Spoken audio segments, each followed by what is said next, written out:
नमस्कार।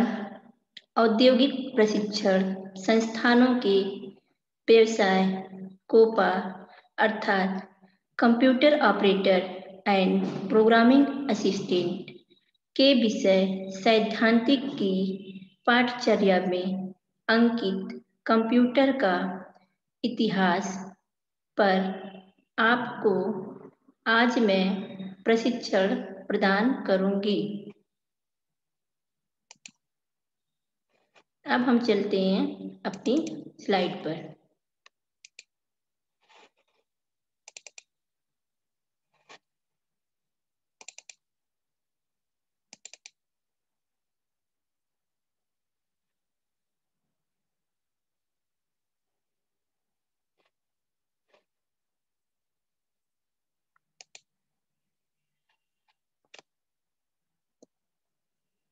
सबसे पहले हम आपको बताएंगे कंप्यूटर का इतिहास। इसके बाद दूसरा है कंप्यूटर की पीढ़ियाँ। तीसरा कंप्यूटर की पीढ़ियों के अंतर्गत हम आपको बताएंगे प्रथम पीढ़ी, द्वितीय पीढ़ी, तृतीय पीढ़ी, चतुर्थ पीढ़ी और पंचम पीढ़ी। हमारा नेक्स्ट स्लाइड पे कंप्यूटर का इतिहास। कंप्यूटर का इतिहास क्या होता है इसको हम लोग जान लेते हैं। आवश्यकता आविष्कार की जननी है। आज कंप्यूटर की आवश्यकता का परिणाम है मनुष्य विकास के मार्ग में प्राचीन काल से ही प्रयत्न करता है। इसी का नतीजा अर्थात परिणाम है आज का कंप्यूटर। कंप्यूटर के विकास क्रम को 3 भागों में बांटा गया है। जैसे कि देखिए नीचे कंप्यूटर का विकास तीन भागों में है। Number 1 dark age, number 2 middle age, number 3 modern age. Dark age कब से कब चली है? 5000 BC से 1890 AD तक, अर्थात 5000 ईसा पूर्व से 1890 ईसा बाद। मिडिल एज 1890 से लेकर 1944 तक और मॉडर्न एज हमारी है 1944 से निरंतर मतलब लगातार चली आ रही है। अब डार्क एज क्या है? डार्क मतलब अंधेरे का समय, जिसके बारे में हमें ज्ञान नहीं था। इस समय के सभी कंप्यूटर इलेक्ट्रोमैकेनिकल थे। डार्क एज का इतिहास अबेकस से शुरू हुआ। इससे पहले मनुष्य गणना के लिए छोटे छोटे पत्थर या धातुओं पर खरोच करके गणना का कार्य करते थे। एनालॉग मशीन एवं नेपियर बोन्स। एनालॉग मशीन एवं नेपियर बोन्स के बारे में जानते हैं। अबेकस के बाद सन 1617 में स्कॉटलैंड के एक गणितज्ञ जॉन नेपियर ने हड्डियों की छड़ों का प्रयोग कर एक ऐसी मशीन का निर्माण किया जो गुणा का कार्य भी कर सकती थी। इसलिए इस मशीन का नाम नेपियर बोन्स रखा गया। नेपियर बोन्स ने हड्डियों की एक छड़ के द्वारा इस मशीन का निर्माण किया, इसलिए इस मशीन का नाम नेपियर बोन्स रखा गया। बेबेज पास्कल का यांत्रिक कैलकुलेटर। सन 1642 में बेबेज पास्कल ने पहली यांत्रिक मशीन बनाई जो जोड़ व बाकी का कार्य कर सकती थी। पास्कल ने 18 वर्ष की उम्र में अपने पिता के टैक्स कैलकुलेशन की मदद के लिए इस मशीन को बनाया। पास्कल की इस एडिंग मशीन का नाम पास्क लाइन कहा गया। पास्कल ने जो अपने पिता को टैक्स कैलकुलेशन के लिए मशीन बनाई, उस मशीन का नाम पास्क लाइन रखा गया। चार्ल्स बेबेज का डिफरेंस इंजन व analytical engine. Charles Babbage computer इतिहास में महान व्यक्ति थे जिन्होंने डिफरेंस इंजन बनाया। चार्ल्स बेबेज को आधुनिक कंप्यूटर का जन्मदाता माना जाता है क्योंकि सर्वप्रथम बेबेज ने ही कंप्यूटर आविष्कार की महत्वपूर्ण परिकल्पना की थी। इस मशीन के द्वारा सारणियों का निर्माण किया जाता था। 1833 में बेबेज ने एक अन्य मशीन का आविष्कार किया जिन्हें एनालिटिकल इंजन कहा गया। यह मशीन दशमलव के 50वें स्थान तक गणना कर सकती थी। कौन सी मशीन? Analytical machine. यह दशमलव के 50वें स्थान तक गणना कर सकती थी तथा इस प्रकार की 1000 तक संख्याएं इसमें संग्रहित की जा सकती थी। इस मशीन के लिए निर्देश पंच कार्ड पर संग्रहित किए जाते थे। इस मशीन द्वारा पूर्णांक संख्या का वर्गमूल भी ज्ञात किया जा सकता था। इस मशीन द्वारा परिणाम स्वतः प्रिंट हो जाते थे। वो कौन सी मशीन थी? Analytical machine. अगला हमारा है अंगास्टा एड़ा। महिला वैज्ञानिक एड़ा ने बेबेज के सैद्धांतिक काम पर क्रियाशील एनालिटिकल मशीन बनाकर दुनिया में प्रथम कंप्यूटर प्रोग्रामर होने का गौरव प्राप्त किया। बाद में वर्तमान कंप्यूटर पर कार्य करने के लिए विभिन्न भाषाओं का विकास किया गया। दूसरा हमारा है मिडिल एज। मिडिल एज मतलब मध्य युग। कंप्यूटर के विकास में यूएसए के वैज्ञानिक डॉक्टर हर्मन होलेरिथ का बहुत योगदान रहा। 1880 की जनगणना में यह जनगणना विभाग में कार्यरत थे एवं बहुत ही कम समय में लगभग 3 वर्षों में इस मशीन के उपयोग से इन्होंने इस कार्य को संपन्न कराया। होलेरिथ की इस मशीन में पंच कई का उपयोग किया जाता था। उन्होंने अपने कोड विकसित किए थे जिन्हें होलेरिथ कोड कहा गया। इन कोड के द्वारा पंच में सूचना का संग्रहण करना संभव हो गया। पंच कार्ड में जो छेद होते हैं वे 1 को प्रदर्शित करते हैं, वह जहां छेद नहीं होते हैं वह 0 को प्रदर्शित करते हैं। इस मशीन में डाटा को भविष्य के लिए संग्रहित करना संभव हो गया था।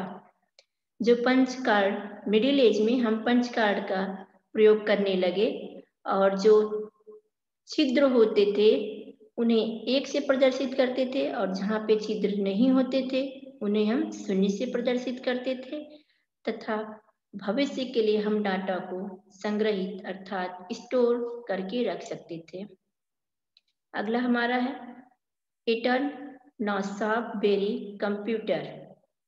सन 1939 में डॉक्टर जॉन एटाना सॉप व उनके छात्र ई बेरी ने यूएसए के एक विश्वविद्यालय में जटिल गणनाओं के लिए कंप्यूटर बनाने का प्रयास किया।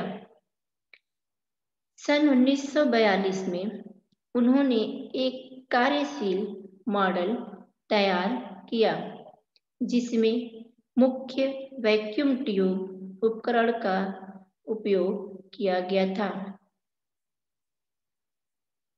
यह ABC computer binary number system पर आधारित था। यह कंप्यूटर जो था वह ABC तथा बाइनरी नंबर सिस्टम पर आधारित था। बाइनरी नंबर कौन कौन से होते हैं? 1 तथा 0। कंप्यूटर बाइनरी नंबर की भाषा को ही पढ़ पाता है। तथा संग्रहण इकाई व अंकगणिती लॉजिकल इकाई इसकी मुख्य विशेषताएं थी। इसकी मुख्य विशेषता यह थी कि इसकी स्टोरेज और अंकगणिती लॉजिकल कार्य पर कार्य कर सकता था। अर्थात एटानासॉफ ने प्रथम इलेक्ट्रॉनिक डिजिटल कंप्यूटर का आविष्कार किया। प्रथम इलेक्ट्रॉनिक डिजिटल कंप्यूटर का आविष्कार किसने किया? एटानासॉफ ने। किसने किया? एटानासॉफ ने। अगला हमारा है मॉडर्न युग। मॉडर्न युग क्या है? इस युग में इलेक्ट्रॉनिक कंप्यूटर का विकास हुआ। 1930 व 1940 के मध्य कई नामों के इलेक्ट्रॉनिक कंप्यूटर बाजार में आए।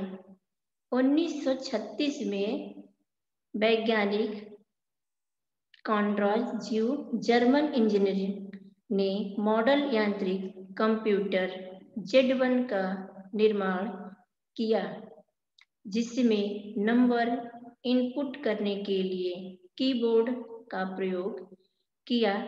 इसमें बाइनरी सिस्टम का प्रयोग किया।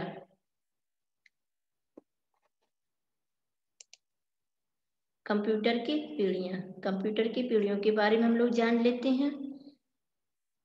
द्वितीय विश्व युद्ध के बाद कंप्यूटर का विकास तेजी से हुआ। कंप्यूटर के क्रमिक विकास को अलग अलग 5 चरणों में बांटा गया, जिसे कंप्यूटर की पीढ़ियां अर्थात कंप्यूटर जनरेशन कहा गया।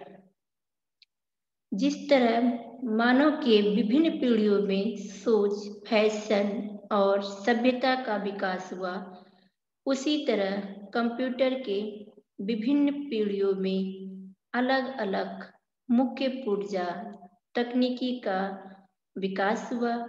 विभिन्न जटिल समस्याओं के समाधान को नए आविष्कारों से सुगम कर दिया तथा नए कंप्यूटर सस्ते बनने लगे। कंप्यूटर के क्रमिक विकास को निम्न 5 पीढ़ियों में विभक्त किया गया है। कंप्यूटर का जो विकास है पीढ़ियों के आधार पर उसको हम 5 भागों में बांटा गया है। इसमें प्रथम पीढ़ी है। प्रथम पीढ़ी के कंप्यूटर का आकार बहुत बड़ा था। इसमें इलेक्ट्रॉनिक वाल्व वैक्यूम ट्यूब का प्रयोग किया गया था। इस पीढ़ी का प्रथम कंप्यूटर ENIAC इलेक्ट्रॉनिक था। पहली पीढ़ी के निम्नलिखित कंप्यूटर अस्तित्व में आए। प्रथम पीढ़ी के जो कंप्यूटर थे उनका आकार बहुत बड़ा था। इसमें इलेक्ट्रॉनिक वाल्व अथवा वैक्यूम ट्यूब का प्रयोग किया गया था। इस पीढ़ी के प्रथम कंप्यूटर का नाम था ENIAC इलेक्ट्रॉनिक।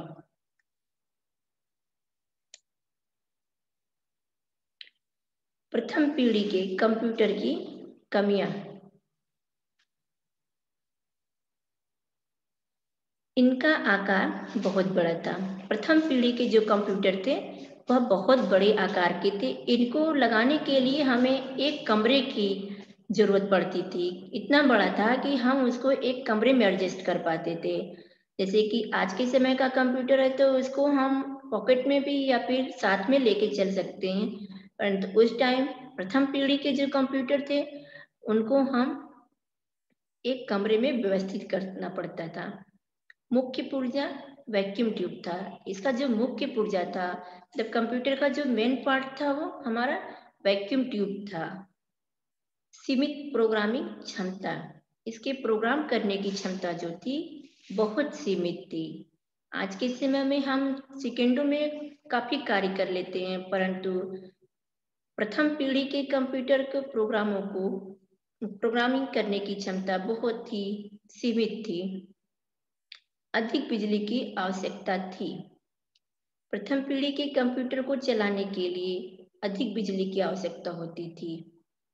जैसे कि आज हमें थोड़ी बिजली पर्याप्त होती है, लेकिन उस टाइम जब सिस्टम हमारा बड़ा हो जाता है, एक कमरे में लगाने की जरूरत पड़ती थी, तो उसमें पार्ट भी बड़े होते थे, मशीन भी बड़ी होती थी, जिसके कारण उन कल पुर्जों को चलाने के लिए अधिक बिजली की भी आवश्यकता पड़ती थी। एक स्थान से दूसरे स्थान पर ले जाना कठिन कार्य था। अब सामान जब बड़ा होगा, सिस्टम हमारा बड़ा था, एक कमरे में लगाते थे उसे हम, तो पूरे सामान को एक स्थान से दूसरे स्थान तक ले जाने में हमें बहुत दिक्कत होती थी। एक स्थान से दूसरे स्थान ले जाने में बहुत कठिनाइयों का सामना करना पड़ता था। रख रखाव व मरम्मत में भी परेशानी होती थी। जब इतना बड़ा था कि उसके रख रखाव था, देखभाल, मरम्मत, साफ सफाई, हर चीज में हमको इसकी दिक्कत होती थी। छोटा होता है तो हम आराम से इसको साफ कर लेते हैं, लेकिन जब बड़ा होगा तो उसको साफ सफाई तथा रख रखाव में भी हमें अधिक समय तथा अधिक मेहनत करनी पड़ेगी। अधिक मात्रा में ऊष्मा से निष्पादन के कारण एयर कंडीशनिंग की आवश्यकता भी होती थी। जब ऊष्मा अर्थात बिजली की अधिक खपत होती थी, तो एयर कंडीशनिंग अर्थात रूम को ठंडा करने के लिए हमें एयर कंडीशनर की आवश्यकता पड़ती थी। क्योंकि जब एक कमरे में हम लगाए हुए हैं, पूरे कंप्यूटर को एक कमरे में व्यवस्थित किया है, तो उसमें अधिक ऊष्मा का खर्च हो रहा है। जब अधिक ऊष्मा खर्च हो रही है तो हीटिंग भी बहुत ज़्यादा होगी, और जिसको ठंडा करने के लिए हमें एयर कंडीशनर की आवश्यकता पड़ती थी। इसका प्रयोग वैज्ञानिक एवं इंजीनियरिंग क्षेत्रों में किया गया था। प्रथम पीढ़ी के कंप्यूटर का प्रयोग वैज्ञानिक तथा इंजीनियरिंग क्षेत्रों में शुरू हो गया था। द्वितीय पीढ़ी क्या है? द्वितीय पीढ़ी 1948 में शुरू होती है। नोबेल पुरस्कार विजेता जॉन बॉर्डन वाटर एच ब्रिटेन एवं विलियम बी शॉकले ने मिलकर ट्रांजिस्टर का आविष्कार किया था। द्वितीय पीढ़ी के कंप्यूटर में ट्रांजिस्टर का उपयोग होने लगा था, जिसका आविष्कार जॉन बॉर्डन वाटर एच ब्रिटेन एवं विलियम बी शॉकले ने मिलकर किया था। ट्रांजिस्टर के आविष्कार के बाद कंप्यूटर की द्वितीय पीढ़ी अस्तित्व में आई। जब कंप्यूटर में ट्रांजिस्टर का आविष्कार कर दिया गया, ट्रांजिस्टर के आविष्कार होने के बाद कंप्यूटर की द्वितीय पीढ़ी अस्तित्व में आई। वैक्यूम ट्यूब को पूरी तरह से इस पीढ़ी में ट्रांजिस्टर द्वारा बदल दिया गया। द्वितीय पीढ़ी में वैक्यूम ट्यूब की जगह पूर्ण रूप से बदल करके ट्रांजिस्टर का प्रयोग किया जाने लगा। ये देखिए ट्रांजिस्टर का डायग्राम बना हुआ है, इस तरह से होता है ट्रांजिस्टर। अब है हमारा द्वितीय पीढ़ी के कंप्यूटर की मुख्य विशेषताएं एवं कमियां। द्वितीय पीढ़ी के कंप्यूटर की मुख्य विशेषताएं क्या और इसमें कमियां क्या हैं? पहली पीढ़ी की तुलना में ये आकार में छोटे थे, अर्थात जो पहली पीढ़ी के कंप्यूटर थे वो एक कमरे में शिफ्ट होते थे, लेकिन ये भी कमरे में शिफ्ट होते थे द्वितीय पीढ़ी के भी, परंतु पहली पीढ़ी की अपेक्षा ये आकार में छोटे हो गए। दूसरा हमारा है ज्यादा विश्वसनीय। प्रथम पीढ़ी के कंप्यूटर पे उतना विश्वास नहीं था कि ये प्रोग्रामिंग हो रही तो सही पूर्ण होगी, या फिर डाटा को स्टोर करके रखा तो स्टोर पड़ा रहेगा या नहीं। लेकिन द्वितीय पीढ़ी के कंप्यूटर जो कि ज्यादा विश्वसनीय हो गए। हमें विश्वास था कि इस पीढ़ी में हम जो गणनाएं कर रहे हैं वो तेजी से होंगी तथा शुद्ध रूप से होंगी, साथ में विश्वसनीय हो गई, डाटा को स्टोर करने में भी आसानी हो गई।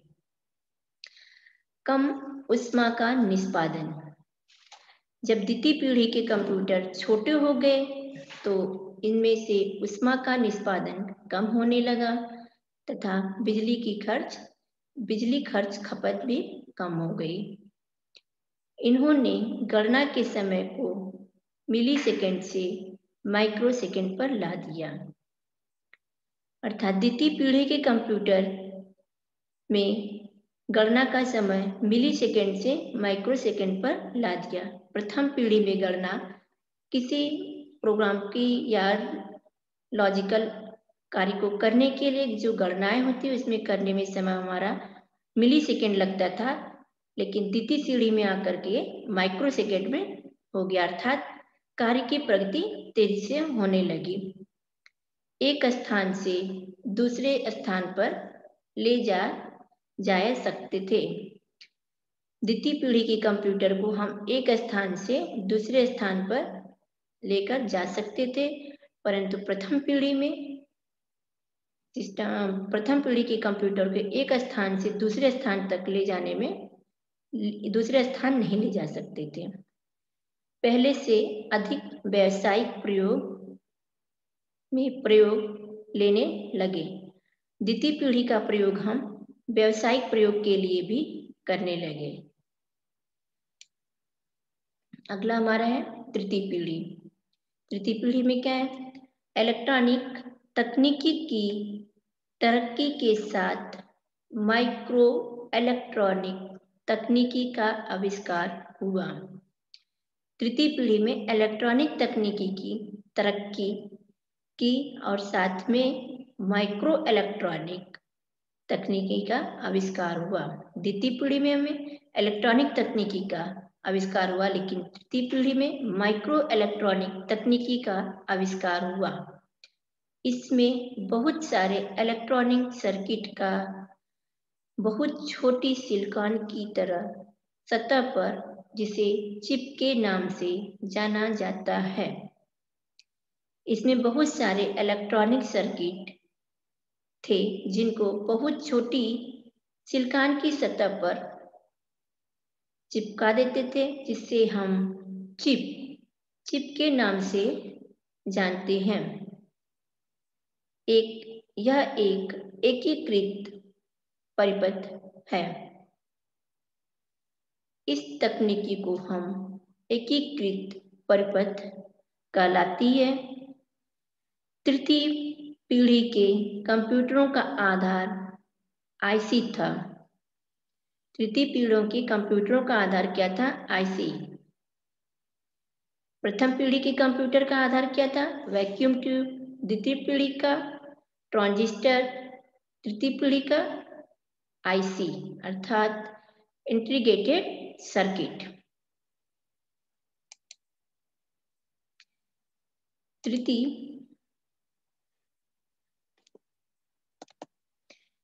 पीढ़ी के कंप्यूटर की मुख्य विशेषताएं एवं कमियां। तृतीय पीढ़ी की कंप्यूटर की मुख्य विशेषताएं एवं कमियां क्या होती हैं, हम इसके बारे में जान लेते हैं। नंबर 1 हमारा है, प्रथम एवं द्वितीय पीढ़ी के कंप्यूटरों की तुलना में आकार में छोटे थे। जो प्रथम और द्वितीय पीढ़ी के कंप्यूटर थे उनकी तुलना में तृतीय पीढ़ी के कंप्यूटर और भी छोटे हो गए।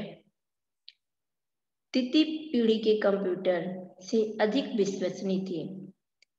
तृतीय पीढ़ी के जो कंप्यूटर थे वह प्रथम और द्वितीय पीढ़ी की अपेक्षा अधिक विश्वसनीय हो गए।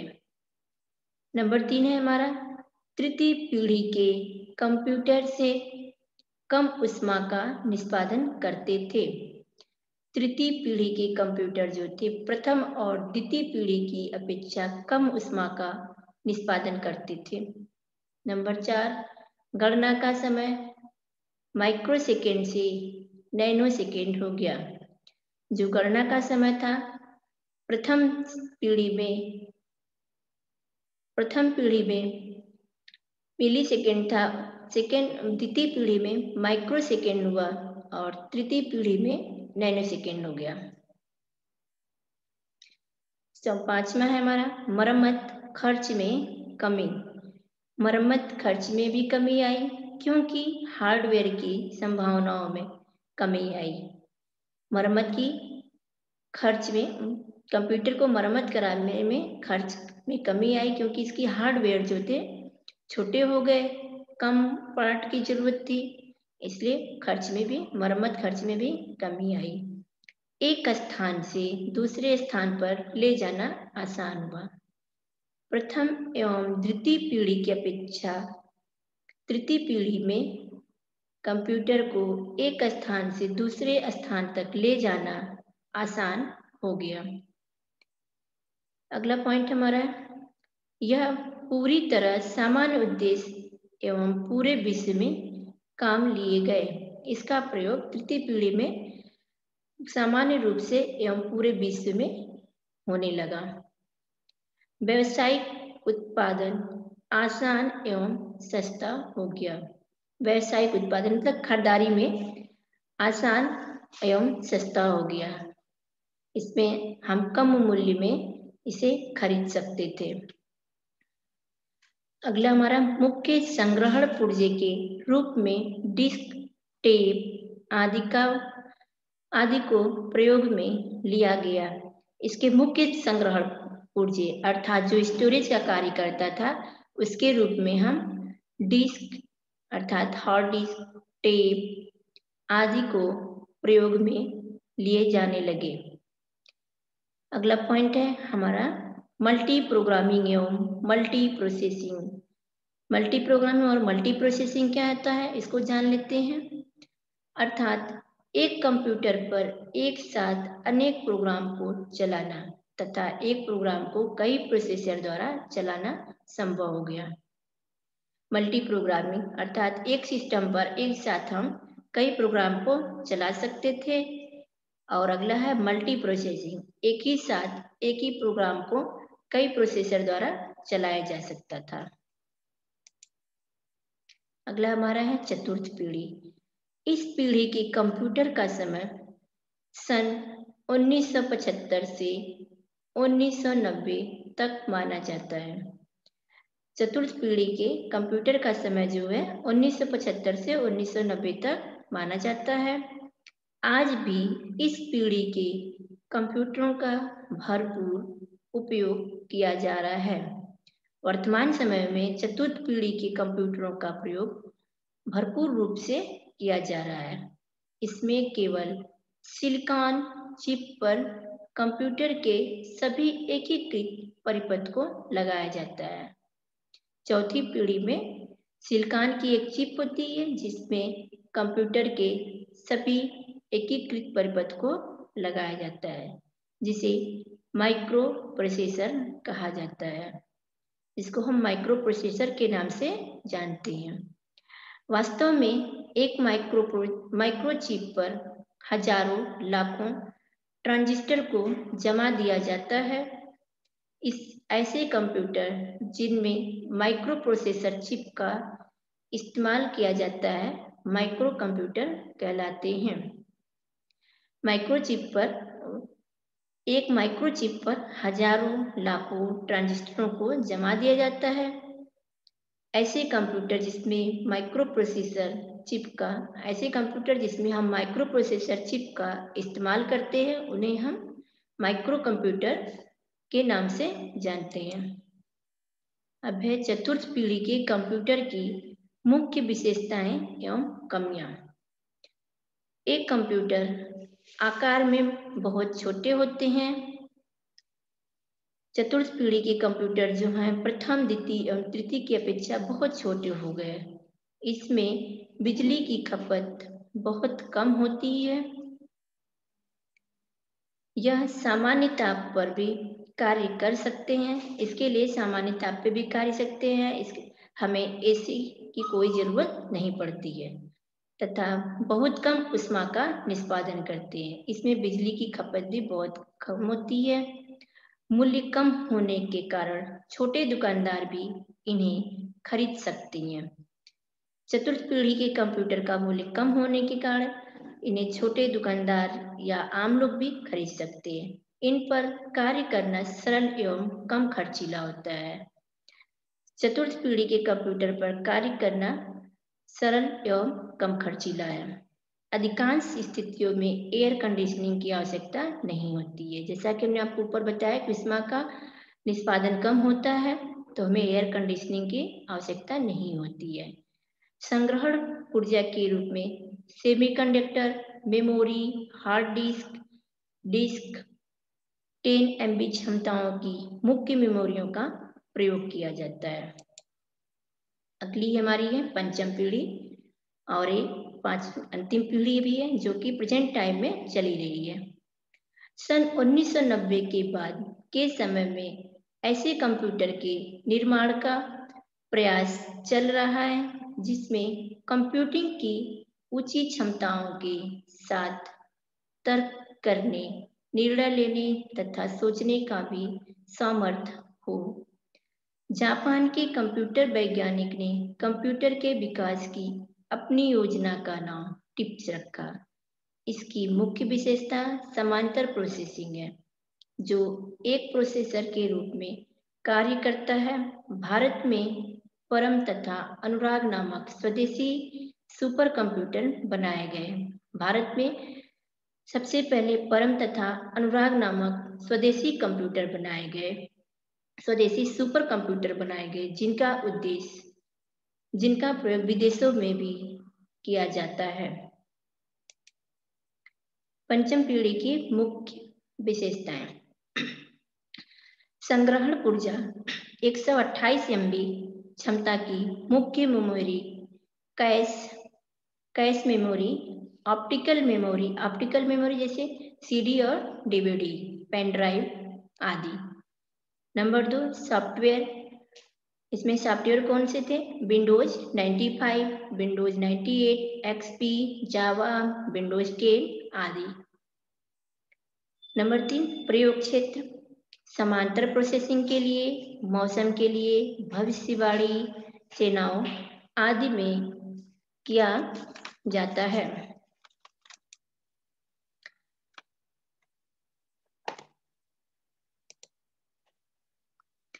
आज मैंने आपको कंप्यूटर का इतिहास नामक प्रसंग पर प्रशिक्षण प्रदान किया है। आशा करती हूँ कि यह आपको भविष्य के लिए मददगार होगा। धन्यवाद।